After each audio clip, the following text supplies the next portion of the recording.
Assalamualaikum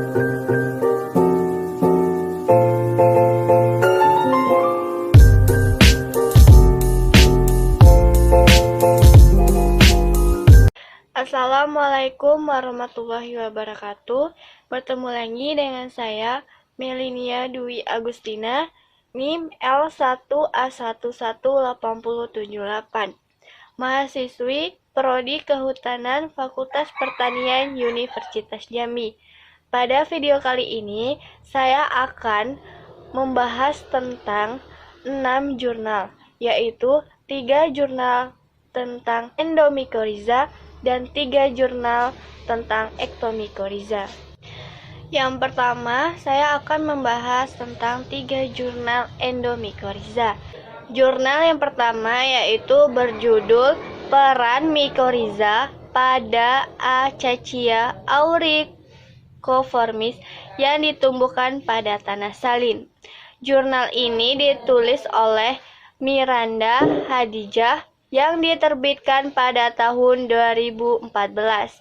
Penelitian ini dilakukan untuk mengetahui peran mycorrhiza pada semai Acacia auriculiformis dalam menghadapi cekaman salinitas dan mengetahui tingkat salinitas yang dapat ditolerasi semai Acacia auriculiformis yang diinokulasi mycorrhiza.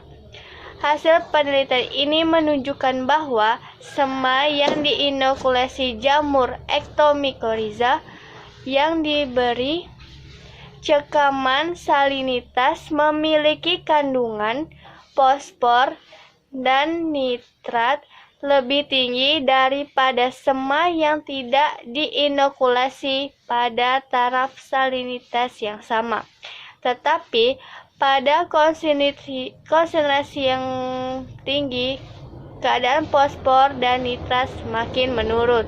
Kandungan kalium lebih rendah pada semai yang diinokulasi pada semai yang tidak diinokulasi pada taraf salinitas yang sama. Begitu juga pada semai yang tidak diberi cekaman salinitas. Tingginya salinitas tanah pada media tumbuh berpengaruh positif terhadap infeksi jamur endomycorrhiza pada akar semai Acacia auriculiformis. Serapan natrium pada semai yang tidak diinokulasi cenderung lebih tinggi daripada semai yang diinokulasi. Hal ini menunjukkan bahwa jamur endomycorrhiza membantu semai Acacia auriculiformis dalam menahan natrium di akar agar tidak terangkut ke bagian pucuk. Perlakuan salinitas selama 2 bulan dengan NaCl 40 pada semai Acacia auriculiformis baik dalam diinokulasi jamur endomycorrhiza maupun tidak diinokulasi belum memberikan efek negatif terhadap pertumbuhan, ditunjukkan dengan tidak ada semai yang layu ataupun mati selama penelitian berlangsung. Jurnal yang kedua yaitu Waktu Potensial Aplikasi Mycorrhiza dan Trichoderma sp untuk meningkatkan pertumbuhan semai Acacia mangium. Jurnal ini ditulis oleh Rino Eko Pratama, Mardiansyah, dan Yosi Oktarini yang diterbitkan pada tahun 2015. Tujuan dari jurnal ini yaitu untuk mengetahui waktu yang potensial dalam mengaplikasikan mycorrhiza dan Trichoderma sp untuk meningkatkan pertumbuhan semai mangium. Adapun hasil dari penelitian ini yaitu aplikasi Trichoderma sp pada 3 hari sebelum disapi dan mycorrhiza pada 1 hari sebelum disapi merupakan waktu potensial yang lebih optimal terhadap pertumbuhan semai Acacia mangium. Jurnal yang ketiga yaitu keberadaan fungi Mycorrhiza arbuscula di kawasan tailing tambang emas Timika sebagai upaya rehabilitasi lahan ramah lingkungan. Jurnal ini ditulis oleh Suharno Retno Penny Sancaningsi, Endang Sutraningsi Sutarto, dan Rina Sri Kamsandari yang diterbitkan pada tahun 2014. Tujuan dari penelitian ini adalah untuk mengetahui keberadaan fungi Mycorrhiza arbuscula lokal di lahan tailing tambang emas Timika, Papua, Indonesia. Metode yang digunakan adalah survei dengan mengisolasi fungi Mycorrhiza arbuscula dari rhizosfer beberapa jenis tumbuhan dominan di kawasan daerah pengendapan pasir sisa tambang.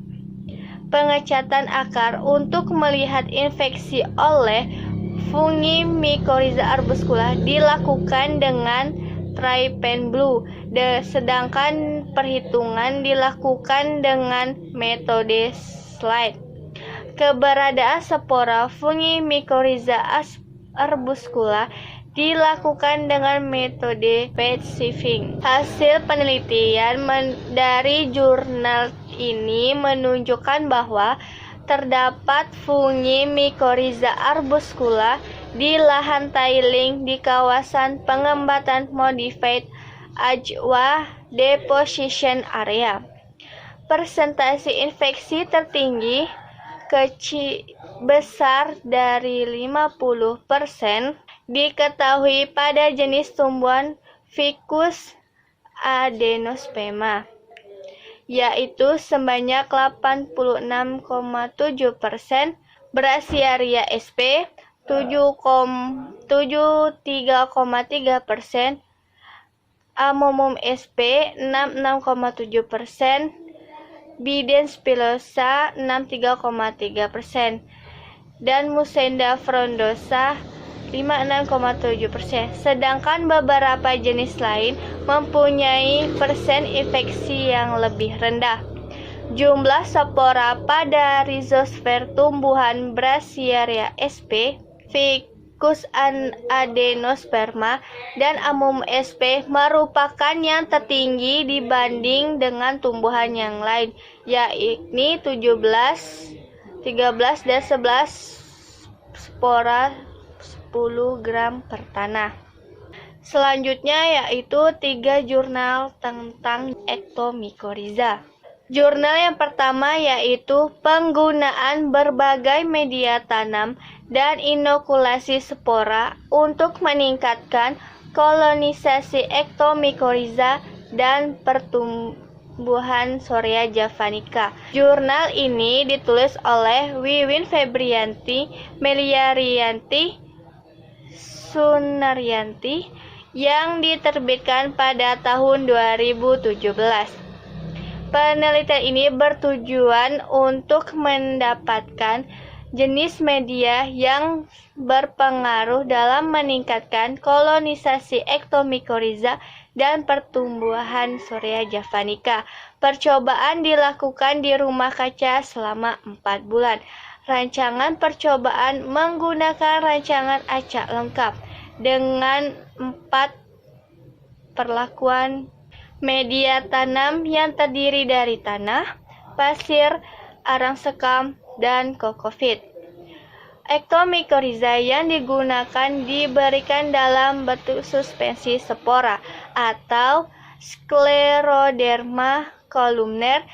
Data dianalisis dengan menggunakan uji Bartlett untuk mengetahui homogenitas ragam yang dilanjutkan dengan analisis ragam dan BNT. Hasil penelitian dari jurnal tersebut menunjukkan bahwa media pasir memberikan hasil terbaik dibandingkan media yang lainnya dalam membentuk kolonisasi Ectomycorrhiza, sedangkan media pasir dan tanah merupakan media terbaik untuk meningkatkan pertumbuhan Sorea javanica yang diinokulasi dengan Scleroderma kolumner. Jurnal yang kedua yaitu ekstraksi bakteri asal Ectomycorrhiza sebagai agen antagonis penyakit tanaman Fusarium. Jurnal ini ditulis oleh Septrialdi, Saleda Malin, Nunang Lamekmai, dan Mutakim, yang diterbitkan pada tahun 2020. Tujuan dari penelitian ini adalah untuk mendapatkan jumlah bakteri dari ekstraksi Scleroderma citrinum yang menggambarkan morfologi bakteri dan mengamati respon bakteri potensial dalam melawan agen antagonis penyakit Fusarium sp. Hasil penelitiannya yaitu sebanyak 7 jenis bakteri Scleroderma citrinum Ectomycorrhiza yang mempunyai kemampuan menangkal berbagai penyakit dari Fusarium sp. Ketujuh jenis bakteri Scleroderma citrinum memiliki tampilan morfologi yang berbeda. Morfologi bakteri dapat digambarkan yang didasarkan pada bentuk sudut, warna, dan permukaan. Hasil tes antagonis dari isolasi bakteri Scleroderma citrinum merupakan pendugaan dan memiliki potensi untuk menghalau Fusarium sp. Patogen yang mana ini dapat dilihat dari tingginya persentase inhibitisi yakni 41,11%. Dari penelitian ini teramati bahwa tidak adanya ekspektasi nyata dari bakteri Scleroderma citrinum terdapat Fusarium sp. Sehingga dengan demikian bakteri Scleroderma citrinum diduga memiliki karakteristik antibiosis dan adanya peran pesaing yaitu pesaing nutrisi. Jurnal yang ketiga yaitu keanekaragaman jenis jamur Ectomycorrhiza pada kondisi hutan dengan kelerengan yang berbeda di Hutan Wisata Bukit Bangkirai, PT Inhutani 1 Balikpapan. Jurnal ini ditulis oleh Rohmaya, Zulmalimarzi, dan Surkatiningsih yang diterbitkan pada tahun 2011. Penelitian ini bertujuan untuk mengetahui dominasi, keanekaragaman, dan kemerataan jenis jamur Ectomycorrhiza pada kondisi hutan dengan kelerengan yang berbeda di Hutan Wisata Bukit Bangkirai.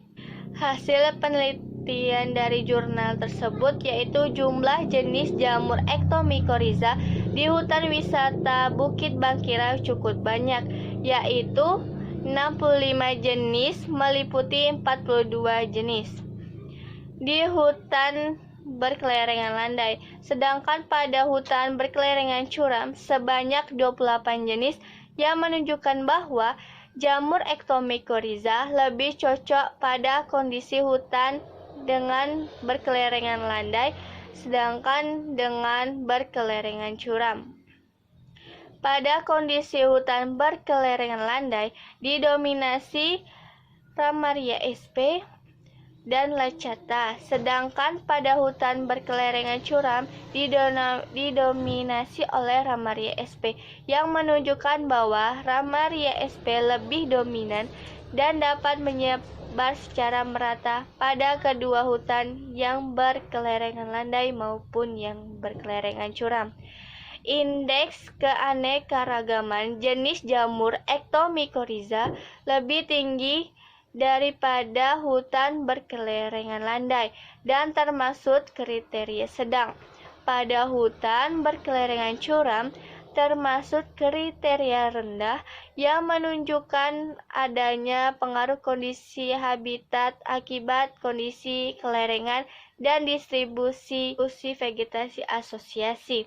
Indeks kemerataan jamur Ectomycorrhiza adalah lebih tinggi pada kawasan hutan berkelerengan landai dibandingkan dengan kawasan hutan berkelerengan curam.